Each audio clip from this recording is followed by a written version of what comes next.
channel YouTube Ruang Rasa. Kiat teman-teman sekalian untuk dekat dengan Allah Subhanahu wa Ta'ala adalah kata kuncinya paksakan ibadah dan paksakan tinggalkan dosa. Harus dipaksa, harus kita paksa jiwa kita ini.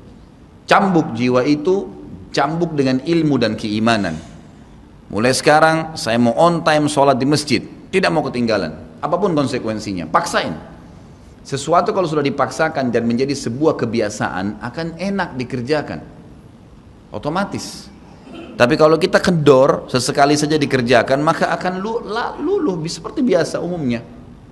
Begitu pula dengan dosa, paksain diri untuk tinggalkan. Lihat yang haram, turunkan pandangan. Mau beli sesuatu, tahan tangan itu supaya tidak beli. Paksa, nggak ada masalah kok. Tangan kita nggak putus kalau kita nggak beli DVD film yang tidak benar misalnya. Nggak masalah kok, kuping kita nggak copot kalau kita nggak dengar musik misalnya. Alihkan ke Al-Quran, setan goda, lawan. Jangan terus-menerus kendor, imannya seperti kerupuk. Sedikit diramas sudah hancur, ini jangan. Sampai kapan Bapak Ibu mau terus berlale-lale dalam jauh dari Allah SWT? Sementara iman itu levelnya sangat jauh. Makin kental, maka makin terus, sampai para ulama mengatakan kenikmatan iman akan terus dirasakan oleh seorang hamba selama dia terus mendeteksi dirinya dan juga dia berusaha bermuhasabah setiap detiknya. Ini sudah ketaatan bukan? Ini sudah ketaatan bukan? Ada kemaksiatan ditolak sama dia, harus begitu. Dan harus kita mulai dengan diri kita sendiri dengan cara memaksanya. Gak bisa enggak. Kita kalau nggak paksa nggak mungkin. Harus Bapak Ibu sekalian. Orang lain telepon nanti kita atau lihat perubahan, kamu alimnya, ingat majelis ilmu seperti ini Bapak Ibu sekalian. Saya sering ulangi kalimat ini. Saya nggak datang jauh-jauh dari rumah saya ke sini untuk menghibur Bapak Ibu cerita dongeng atau hibur Bapak Ibu duduk sini sejam 2 jam. Ini bukan. Ini kita sedang bahas wahyu. Wahyu ini penyampaian dari Tuhan, Allah pencipta langit dan bumi untuk membawa pada perubahan. Kalau Anda hadir di majelis ilmu dan Anda pulang setelahnya terasa, ya kenapa ya, saya kayak merasa ada beban nih, kayak saya merasa bersalah, kadang-kadang kita menangis. Itu semua peringatan dari Allah SWT. Ambil, oh ini berarti kebaikan, itu kebaikan. Karena Allah mau dengan perasaan itu kita berubah. Ada perasaan untuk berbuat dosa jadi takut karena sudah hadir di pengajian, itu tanda keimanan. Termotivasi untuk mengerjakan ibadah, hadir lagi di majelis, iya. Begitu teman-teman lihat, kamu alim ya sekarang, iya Alhamdulillah, saya sangat bersyukur sama Allah. Jangan malu ucapin itu. Alhamdulillah saya berubah, saya merasa luar biasa, saya bersyukur sama Allah karena Allah masih bisa berikan keselamatan saya sebelum saya meninggal. Mudah-mudahan kamu juga bisa rasainnya keimanan saya. Motivasi dia supaya dia mau ikut. Ini enggak, kamu sekarang alim ya, masa pakai jilbab begitu, kenapa kamu pelihara jenggot, masa azan harus selalu ke masjid. Kemarin, oh iya ya, udah sini aja sholat sama saya, kendor, sholat di rumah, kendor, ganti lagi kembali jilbabnya jilbab gaul dan seterusnya. Ini sampai kapan kita mau tergoda nih kira-kira? Waktu terus berjalan. Ingat, setiap peluang ibadah, Bapak Ibu sekalian, ingat Allah peringatkan Anda dan saya seperti cuma ini, penyampaian. Dan kita yang mengubah diri kita. Tidak mungkin saya mengontrol Anda satu-satu di rumah Anda, atau tidak mungkin Allah Subhanahu wa Ta'ala menurunkan tangan dari langit. Tetapi Allah Subhanahu wa Ta'ala memberikan kepada kita penyampaian dan berikan hati nurani untuk bisa menyentuh hati nurani kita agar kita melakukan, ya, mengerjakannya. Harusnya begitu. Jangan pernah malu untuk berubah menjadi orang lebih baik. Yang malu itu kalau kita menjadi orang lebih buruk. Ingat, peluang-peluang ibadah yang Anda sudah sia-siakan, wallahi Bapak Ibu sekalian, demi Allah Anda akan sesali nanti. Di hari kiamat nyesal, ya Allah, kenapa dulu saya nggak puasa Senin itu ya? Nyesal, ya Allah, kenapa dulu saya nggak sholat tahiyat masjid ya? Saya malah duduk di depan masjid cuma ngobrol-ngobrol. Ya Allah, kenapa dulu saya nggak maksimal bacanya cuma surah pendek ya? Kenapa nggak surah panjang ya? Ini ibadah saja bisa kita sesalin, apalagi kalau dosa, malah lebih parah itu. Menyesalnya luar biasa, tapi nggak ada gunanya. Peluang-peluang ibadah yang Anda sudah sia-siakan tidak akan pernah bisa diperbaiki. Nggak bisa. Ini tadi kalau ada orang tidak ikut sholat sama kita berjamaah maghrib misalnya, kemudian mereka ikut di pengajian lalu merasa tersentuh, coba ya saya ikut dari awal ya. Memang betul, penyesalan bagus, tapi sudah dicatat dan tidak akan pernah berubah di buku amal. Pada hari itu, jam itu, sholat itu telat, pahalanya beda dengan orang yang awal waktu. Apa yang membuat dia telat? Ya dia sendiri, konsekuensinya. Jangan gitu. Makanya motivasi Nabi SAW sangat banyak untuk mengerjakan sholat di awal waktunya, motivasi untuk di saf pertama, motivasi untuk tidak ketinggalan takbiratul ihram pertama imam. Semuanya itu untuk menjaga hubungan dengan Allah Azza wa Jalla. Jadi untuk dekat dengan Allah harus memaksakan diri dalam ibadah dan harus memaksakan diri untuk meninggalkan dosa. Bagaimana tangganya untuk sampai ke sana? Ilmu, majlis ilmu. Hadir di majelis ilmu seperti ini Bapak Ibu sekalian. Saya bukan mengatakan karena saya menyampaikan, siapa saja di antara teman-teman dai yang sampaikan, semoga Allah ikhlaskan niat kita semua, itu harus dihadiri, harus. Hadiri majelis ilmu akan mengubah kita. Kalau tidak, dengar. Bawa Walkman, bawa headset, bisa dengar di HP kita. Sekarang bisa daripada kita nonton. Orang banyak habisin pulsanya hanya nonton YouTube hal-hal yang tidak ada manfaatnya. Nonton ceramah tuh, dengarin. Sambil belanja, sambil macet di jalan, pasang headset di kuping. Kemudian kita dengarin ceramah-ceramah itu. Tambah ilmu dengan ilmu. Tidak ada kata cukup. Kata para ulama salaf, ilmu itu, ilmu syar'i yang merupakan tangga membawa kita kepada hubungan dengan Allah yang sangat baik, karena dengan keimanan akan muncul, iman akan muncul dengan ilmu itu, ya dia akan memberikan setengah hidupnya dengan cara kita membayar dia dengan seluruh hidup kita. Nggak bisa. Seminggu sekali itu nggak cukup, nggak cukup. Apalagi ada orang sebulan sekali, apalagi ada orang cuman kalau lagi ada waktu lowong, ini nggak bisa. Kita sibuk Bapak Ibu sekalian memberikan makan tubuh kita. Makan makanan, minum macam-macam variasi. Betul untuk fisik, fisiknya sehat. Tapi ruhnya kurus, kerempeng, sakit. Itu luar biasa. Tapi kalau kita balik, fisik kita yang biasa, cukup kenyang sudah. Tapi ruh kita berikan kesehatan yang luar biasa. Orang kalau ruhnya yang sehat Bapak Ibu sekalian, semuanya jadi kecil buat dia. Julaibib radhiyallahu anhu sahabat Nabi itu, saking kecilnya badannya itu sampai diangkat oleh Nabi SAW dengan satu telapak tangan karena kecilnya badannya. Tapi di perang ya Uhud dia bisa membunuh 7 orang kafir. Tidak ada hubungannya dengan kecil badannya, tapi ruhnya kuat, besar. Waktu Nabi SAW balik dari perang Uhud dan terkalahkan oleh orang-orang kafir Quraisy dengan hikmah Allah Subhanahu Wa Taala, semua sahabat waktu itu mati syahid 70 orang di Uhud, sisa 630 orang bersama Nabi SAW, semuanya terluka, dan minimal luka sahabat waktu itu minimal 7 luka, sabetan pedang, hantaman tombak, sobekan, pokoknya luka semua sahabat. Sampai ada sahabat sudah nggak bisa jalan karena kakinya sobek, punggungnya sobek, dinaikin di kuda, tiba di rumah tinggal dibaringin. Lihat bagaimana para sahabat mengetahui bagaimana hubungannya dengan Allah Subhanahu Wa Taala dengan ilmu yang sudah tertanam yang Nabi SAW tanamkan dalam hati mereka, bisa mengubah segala sesuatu. Subhanallah, tiba pulang menjelang maghrib ke kota Madinah, istirahatlah para sahabat ini, mereka lagi obatin obat luka mereka. Nabi SAW dapat wahyu, menyuruh Nabi SAW dan para sahabat keluar mengejar Quraisy.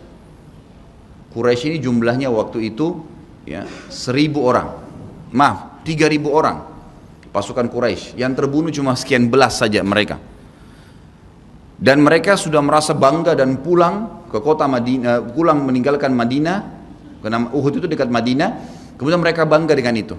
Keesokan paginya habis sholat subuh kata Nabi SAW, wahai sahabat-sahabatku, Allah Azza wa Jalla memerintahkan kita untuk mengejar Quraisy. Maka pulanglah masing-masing kalian di suku kalian, lalu motivasi siapapun yang ikut kemarin di Uhud, semua, mau sakit, mau enggak, mau luka, mau enggak, tapi ini luka semua nih, minimal punya 7 luka ya. Kita kadang-kadang mungkin kuku kita kecabut aja sudah susah ke masjid, ini sabetan pedang, sobek, rusak semua tubuh mereka. Dikatakan dalam riwayat sampai para sahabat ada yang tidak bisa ngomong karena sudah kesakitan yang luar biasa. Kata Nabi SAW, semua yang ikut di Uhud kemarin keluar lagi, 630 orang semua harus keluar. Bagaimana caranya? Pokoknya ngumpul keluar, perintah Allah. Coba bayangin, kita kadang-kadang habis olahraga saja capek, diajak keluar sama istri atau diajak keluar sama suami, kita sudah nggak mau keluar. Capek biasa olahraga. Atau mungkin penat, capek duduk di kantor mau istirahat. Ini habis perang, badannya disabet-sabet, diajak berperang lagi nih. Apa yang terjadi teman-teman sekalian? Pulanglah pimpinan-pimpinan suku sahabat ini, dimulai dengan Sa'ad bin Mu'adz radhiyallahu anhu, sahabat Nabi yang mulia. Luar biasa ini. Orang ini pada saat meninggal, kata Nabi SAW, goncang arsy-Nya Allah dengan meninggalnya Sa'ad. Saat pulang ke kaumnya lalu berkata, wahai kaumku, sesungguhnya Nabi SAW menyuruh kalian untuk kembali menyerang Quraisy. Pada saat itu mereka lagi kumpul saling ngobatin luka, dan di depan mereka yang saling ngobatin luka itu adalah Usaid bin Khudair, sahabat Nabi yang mulia. Ini sahabat Nabi yang satu dari Aus ini, kalau membaca Al-Quran malaikat turun dari langit dengarin bacaannya, luar biasa. Lagi ngobatin lukanya sambil dia berkata, waktu dikatakan Nabi SAW menyuruh kalian mengejar Quraisy, kata Usaid bin Khudair lagi ngobatin lukanya, sami'na wa ata'na, kami dengar dan kami patuh, ditinggalin lukanya. Lalu seluruh suku itu saling nopang satu sama yang lain mendatangi masjid Nabi SAW untuk ikut berperang lagi. Nggak ada satupun yang tinggal. Ada yang luar biasa, saya terus terang nangis waktu dengar kisah itu, luar biasa. Dua orang anak muda Ansar, saya setiap kenang kisah ini selalu nangis, nggak bisa tahan karena luar biasa. Anak dua orang ini belasan tahun umurnya, dan dua-duanya nggak bisa jalan, Bapak Ibu sekalian, nggak bisa jalan. Luar biasa. Sudah sobek kakinya, sobek punggungnya, bahkan dikatakan di bagian leher ada irisan, di bagian lehernya ada irisan, gitu kan. Kesakitan. Dua-dua ini diturunkan dari kuda, ditidurkan, adik kakak nih.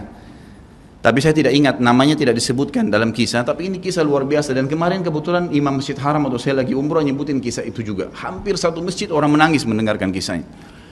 Dia mengatakan, waktu sampai ke telinga adik kakak ini umurnya belasan tahun ya, di bawah 20 tahun. Kalau Nabi SAW memanggil seluruh yang hadir di Uhud untuk kembali berperang. Ini mereka nggak bisa jalan nih. Si kakak bilang sama adiknya, kita nggak bisa tinggal di sini nih. Rasulullah SAW sudah memanggil kita untuk menjawab panggilan Allah. Kata adiknya, bagaimana caranya kita merangkak? Bagaimana caranya kita ke sana? Nggak ada yang bisa nopang. Ini berdua lagi sakit. Mereka cuma tinggal sama ibunya. Lalu berkata si kakak, sekali saya seret kamu, sekali kamu seret saya. Mereka saling seret satu sama yang lain, Bapak Ibu sekalian, sampai di hadapan masjid Nabi SAW. Lihat bagaimana iman mereka kepada Allah Subhanahu Wa Taala, luar biasa. Dan ini tidak bisa kecuali kalau dipaksakan. Kalau tidak dipaksakan nggak bisa. Semoga Allah Subhanahu Wa Taala jadikan kita orang yang selalu memaksakan diri untuk ibadah. Karena kalau tidak, kita nggak paksakan, kita akan mati dalam keadaan konyol dan menyesal karena tingkatan-tingkatan di surga akan hilang. Percuma. Baik, saya bacakan pasal kedua. Adab terhadap Allah Subhanahu Wa Taala. Seorang muslim hendaknya melihat segala sesuatu yang telah diberikan Allah kepadanya dengan tiada terhingga, yakni berupa kenikmatan yang tak terhitung. Terlindungnya dia pada saat menempel di dalam rahim ibunya, ketika berupa nutfah atau air mani, menentukan perjalanan hidupnya hingga hari bertemu dengan Rabbnya Allah Azza wa Jal. Hendaknya ia bersyukur kepada Allah atas nikmat itu dengan lisannya, yakni memuji dan menyanjung Allah secara semestinya. Juga bersyukur kepada Allah dengan anggota badan, dengan cara menggunakannya di dalam ketaatan kepada Allah Subhanahu wa Ta'ala. Karena mengingkari nikmat, tidak mengakui kelebihan yang diberikan Allah, mengingkarinya beserta kebaikannya, bukanlah termasuk adab kepada Allah. Sebagaimana Allah berfirman dalam surah An-Nahl ayat 53, A'udzubillahi minasyaitonirrajim. Wa ma bikum min ni'matin faminallah. Dan apa saja nikmat yang ada padamu maka itu dari Allah datangnya. Dalam surah An-Nahl ayat 18 Allah berfirman, A'udzubillahi minasyaitonirrajim, wa in ta'uddu ni'matallahi la tuhsuha. Dan jika kalian menghitung-hitung nikmat Allah, maka kalian tidak akan mampu untuk menghitungnya. Begitu banyak nikmatnya Allah, Bapak Ibu sekalian. Kita berbuat maksiat, pelanggaran-pelanggaran, tapi Allah masih bisa memberikan kita oksigen gratis. Cahaya masih bisa ditangkap oleh mata kita. Telinga kita masih bisa menangkap suara sehingga mengetahui apa yang diinginkan oleh kita. Setelah bertahun-tahun berbuat dosa, dengan taubat kepada Allah, Allah bisa ampuni. Itu luar biasa. Nikmat Allah tidak bisa terhitung. Rugilah orang-orang yang tidak menyembah Allah Subhanahu wa Ta'ala. Dan kalau seandainya, kata Ibnu Taimiyah rahimahullah, orang-orang yang bermaksiat kepada Allah itu tahu bagaimana nikmatnya keimanan yang ada dalam hati kami ini, sehingga kami bisa menangis dan kami bisa merasakan dekatnya dengan Allah, bahkan merindukan surga dan selalu merasa diri jauh dari neraka, maka niscaya mereka akan membelah dada-dada kami dan mengambil keimanan itu karena mereka tidak akan pernah merasakannya. Keimanan akan membuat makanan sederhana menjadi mewah, tidur di tempat yang biasa akan menjadi nyaman, bahkan cobaan seberat apapun menjadi kecil buat kita karena keimanan kepada Allah Subhanahu wa Ta'ala. Dan itu sebuah nikmat, itu hanya bisa dirasakan kalau kita betul-betul memaksakan diri beribadah kepada Allah Subhanahu wa Ta'ala. Allah berfirman dalam surah Al-Baqarah 152 dari selanjutnya, A'udzubillahi minasyaitonirrajim. Fadhkuruni azkurkum washkuruli wala takfurun. Ingatlah selalu aku, kata Allah. Selalulah berzikir, selalulah patuh, selalulah kerjakan ketaatan-ketaatan, nikmatilah yang halal, jauhilah yang dilarang, maka aku akan ingat kepada kalian. Bayangkan kalau seorang presiden mengingat kita, bagaimana bangganya kita disebut-sebut nama kita di hadapan orang-orang yang di sekitarnya. Bagaimana dengan Allah pencipta langit dan bumi yang mengingat kita. Dan bersyukurlah kepadaku dan jangan kalian mengingkari nikmat-nikmatku. Oleh karena itu, tidaklah beradab jika seseorang lari kepada sesuatu yang tidak memiliki tempat pelarian, bersandar kepada yang tidak memiliki kemampuan apapun, serta bertawakal kepada yang tidak mempunyai daya dan kekuatan. Allah Subhanahu wa taala berfirman dalam surah Hud ayat 56, A'udzu billahi minasyaitonir rajim, ma min dabbatin illa huwa akhidun binasiyatiha. Tidak ada sesuatu atau tidak ada suatu binatang pun melainkan dialah yang memegang ubun-ubunnya. Allah Subhanahu wa taala memegang semuanya. Harimau pun yang buas. Demi Allah Bapak Ibu sekalian, kalau Anda minta kepada Allah tidak akan bisa menerkam Anda. Pasti itu. Api pun tidak membakar Nabi Ibrahim alaihissalam karena memohon kepada Tuhannya api itu. Semuanya bisa berubah dengan hubungan kepada Allah Subhanahu wa taala. Ini kekuatan yang luar biasa ini. Seseorang kan sangat tenang hidup dimanapun asal dia jaga hubungannya dengan Allah Subhanahu wa taala. Dalam surah Zariyat ayat 50 Allah Subhanahu wa taala berfirman, A'udzu billahi minasyaitonir rajim, fafirru ila Allah inni lakum minhu nadhirum mubin. Bersegeralah kalian kembali kepada Allah, taatilah Allah. Sesungguhnya aku sebagai pemberi peringatan yang nyata dari Allah Subhanahu wa taala kepada kalian. Nabi SAW mengingatkan orang-orang Mekah pada saat mau turun ayat ini. Beliau mengatakan, wahai orang-orang Quraisy, apakah kalau saya mengatakan bahwasanya di luar kota Mekah ini ada pasukan yang akan menyerang kalian, kalian akan percaya apa yang saya ucapkan? Kata orang-orang Quraisy, tentu saja hai Muhammad, karena kami tidak pernah dengar kamu bohong sekalipun seumur hidupmu. Maka Nabi SAW segera menunggangi keadaan tersebut, mengatakan, wahai Quraisy, ketahuilah sesungguhnya saya utusan Allah dan di belakang saya ini ada azab yang menyedihkan. Jangan sampai kalian kufur. Jadi Nabi SAW sudah mengingatkan, ikutin ini, nikmatin apa yang diperintahkan, apa yang dihalalkan, jauh yang dilarang, kalian akan bahagia. Hanya itu saja perintah dari Allah Subhanahu wa taala. Nabi SAW sudah mengingatkan orang-orang Quraisy dan juga jadi pelajaran buat kita. Juga dalam firman-Nya surah Al-Maidah ayat 23, A'udzu billahi minasyaitonir rajim wa 'alallahi fatawakkalu in kuntum mu'minin. Dan hanya kepada Allah lah kalian harus bertawakal, mengembalikan semua urusan jika kalian benar-benar orang yang beriman. Sisi yang lain, seorang muslim juga harus melihat kepada kelemah lembutan Allah Subhanahu wa taala kepadanya di dalam setiap urusannya, melihat kepada kasih sayang Allah kepada dirinya dan seluruh makhluknya, lalu berkeinginan kuat untuk mendapatkan tambahan kelembutan dan kasih sayang itu, sehingga dirinya akan selalu merendahkan diri kepada Allah dengan kerendahan yang murni dan dengan doa, bertawassul kepadanya dengan perkataan yang baik dan amal soleh. Kalau kita lagi makan, syukuri alhamdulillah. Dan ingat teman-teman sekalian, saya pernah jelaskan juga, hati-hati dengan hukum syamata namanya. Syamata itu merendahkan orang lain. Kalau ada sesuatu yang tidak ada pada kita teman-teman sekalian, syukurlah kepada Allah Subhanahu wa taala.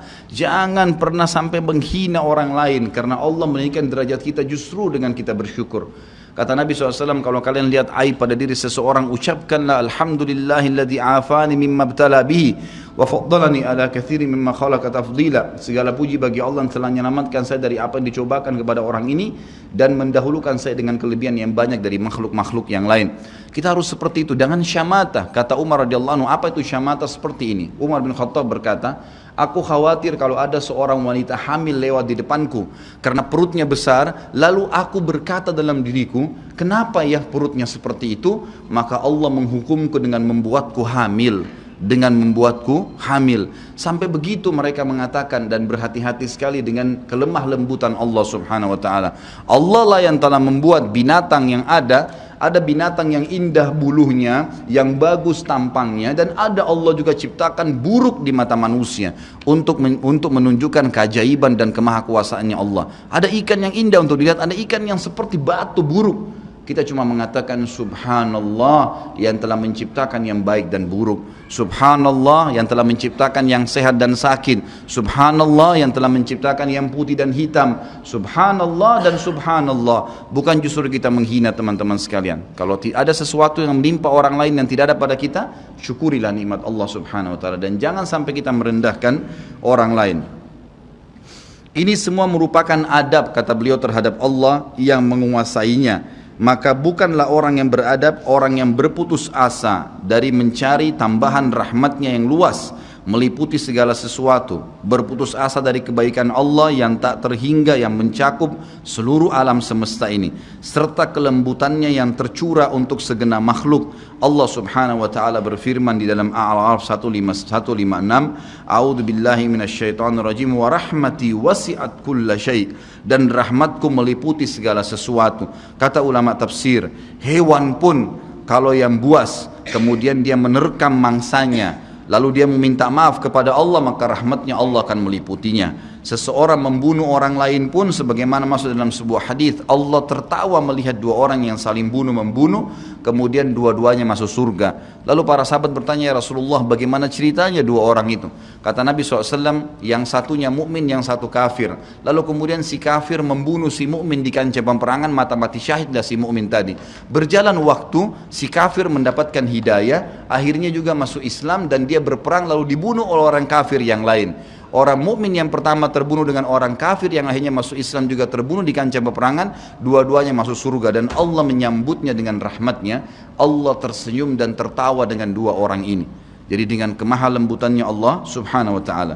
Dalam surah Asy-Syura ayat 19 dikatakan juga, a'udzubillahi minasyaitonir rajim, Allahu latifun bi'ibadi. Allah itu maha lembut terhadap hamba-hambanya. Makanya dalam hadis yang lain dikatakan, ma nazala linu fi syai'in illa zana. Tidak ada sesuatu dikemasi dengan kelemah lembutan kecuali akan menghiasinya. Dikatakan Allah latif, Allah itu lembut, yuhibbul lutf, dia suka dengan kelemah lembutan, gitu kan. Wa ma nuzi'a min syai'in illa syana. Tidak ada sesuatu diangkat darinya kelemah lembutan kecuali akan merusaknya. Tidak ada manfaatnya mencak-mencak, marah-marah tuh, emosi habisin waktu-waktu, kecuali dalam pelanggaran agama saja. Tapi kalau bukan pelanggaran agama, maka jangan, tidak perlu semua. Dikatakan dalam hadis Bukhari, Nabi SAW kalau berhubungan dengan hak beliau urusan dunia, semuanya ditoleransi. Tapi kalau sudah berhubungan dengan hak Allah subhanahu wa ta'ala, barulah beliau tegas. Ya, ini sifat Nabi Muhammad SAW. Kita baca dua ayat lagi baru kita tutup. Sudah masuk waktu? Surah Yusuf ayat 87, A'udzu billahi minasyaitonir rajim, la tai'asu mir rauhillah. Janganlah kalian putus asa dari rahmat Allah. Sebagaimana hadis tentang orang yang membunuh 99 jiwa, kemudian dia datang kepada seseorang abid, orang ibadah tapi tidak punya ilmu. Apakah Allah masih akan ampuni saya? Dia mengatakan tidak mungkin. Kamu membunuh 99 jiwa. Lalu kemudian dia membunuh orang itu, kata Nabi SAW, digenapkan 100. Kemudian dia menemui seorang yang alim, lalu dia bertanya, apakah Allah masih ampuni saya dengan 100 orang yang sudah saya bunuh? Maka kata Nabi, kata orang tersebut, tentu saja. Allah rahmatnya telah meliputi segala satunya. Allah akan terima taubat, maka dia bertaubat. Pada saat dia bertaubat orang tersebut kepada Allah SWT, lalu dia mau pulang setelah bertaubat, lalu dia meninggal tengah jalan. Kata Nabi SAW, Allah mengutus dua malaikat, satu malaikat rahmat, satu malaikat azab. Malaikat rahmat akan membawa ruhnya yang memperlihatkan taman dari taman surga, dan malaikat azab memperlihatkan lubang dari lubang neraka. Maka datanglah malaikat yang ketiga menghakimi di antara keduanya, lalu kemudian malaikat ini mengatakan, yang datang ketiga yang menghakimi dua malaikat yang sedang memperebutkan orang yang tadi baru taubat ini, ukurlah jejak kakinya. Maka diukur, ternyata jalan menuju ke tempat taubatnya itu lebih satu jengkal kaki, ya, satu jengkal kaki saja. Maka dengan itu Allah masukkan dia ke dalam surga. 100 jiwa sudah dibunuh, teman-teman sekalian. Ini bukan main-main. Dosa yang sangat besar, tapi rahmat Allah sangat luas. Az-Zumar ayat 53 kata Allah subhanahu wa ta'ala juga, A'udzu billahi minasyaitonir rajim, wa la taqnatu mir rahmatillah. Jangan pernah putus asa dari rahmat Allah subhanahu wa ta'ala. Paragraf terakhir yang saya bacakan, nanti insya Allah kita lanjutkan setelah sholat ba'diyah isya. Seorang muslim harus melihat bagaimana dahsyatnya siksaan Rabbnya. Allah SWT maha lembut, tapi jangan lupa Allah azabnya sangat pedih. Seorang muslim harus melihat bagaimana dahsyatnya siksaan Rabbnya, kerasnya azab dan kecepatan hisabnya. Kalau datang seketika, gitu kan? Dan tidak ada yang bisa bendung, sehingga dia bertakwa atau takut kepadanya, menjaga diri terhadapnya, serta meninggalkan segala kemaksiatan. Maka ini pun merupakan bentuk adab kepada Allah, sehingga tidaklah seseorang itu beradab menurut orang-orang yang berakal apabila ia menentang Allah dan berlaku aniaya atau zalim. Padahal ia seorang hamba yang lemah, namun justru menentang Rabb yang maha perkasa lagi maha kuasa, maha kuat lagi maha perkasa. Dan Allah berfirman dalam surah Ar-Ra'd ayat 11, A'udzu billahi minasyaitonir rajim, wa idza aradallahu biqaumin su'an fala maraddalah wa ma lahum min dunihi min wal. Dan apabila Allah menghendaki keburukan terhadap satu kaum, maka tidak akan pernah ada yang bisa menolaknya, dan sekali-kali tidak ada pelindung bagi mereka selain Dia. Kalau Allah sudah mau hancurkan, maka tidak akan pernah ada yang bisa membendung. Juga dikatakan dalam surah Al-Buruj ayat 12, A'udzu billahi minasyaitonir rajim, inna batsya rabbika lasyadid. Sesungguhnya azab Rabbmu benar-benar keras. Jadi teman-teman, jangan tantang Allah. Kalau anda buat dosa, lindungi, tutupilah dan bertaubat kepada Allah. Jangan tantang, nggak mungkin lah, masa Allah haramin, ya sudah diolok-olok orang yang berbuat ketaatan, ini berbahaya. Karena kalau datang azabnya Allah, Bapak Ibu sekalian, menyakitkan sekali, sangat luar biasa. Saya sarankan juga anda bisa ya melihat di YouTube azab-azab Allah, itu akan banyak cuplikan yang orang-orang memang kena kutukan dari Allah Subhanahu wa taala. Bisa mudah-mudahan menambah iman kita. Ayat yang terakhir adalah surah Al-Imran ayat 4 yang bunyinya, A'udzu billahi minasyaitonir rajim, wallahu azizun dzuntiqam. Allah itu maha perkasa, maha mulia, dan Allah mempunyai balasan siksaan yang sangat keras. Ingat, Allah memang maha pengampun, tapi Allah juga dari sisi lain azabnya sangat keras. Maka harus hati-hati Bapak Ibu sekalian dalam menjaga hubungan dengan Allah Subhanahu wa taala. Nanti kita lanjutkan lagi dengan yang tersisa setelah salat ba'diyah insyaallah. Subhanakallahumma wa bihamdika asyhadu an la ilaha illallah astaghfirullah wa atubu ilaih. Wassalamualaikum warahmatullahi wabarakatuh.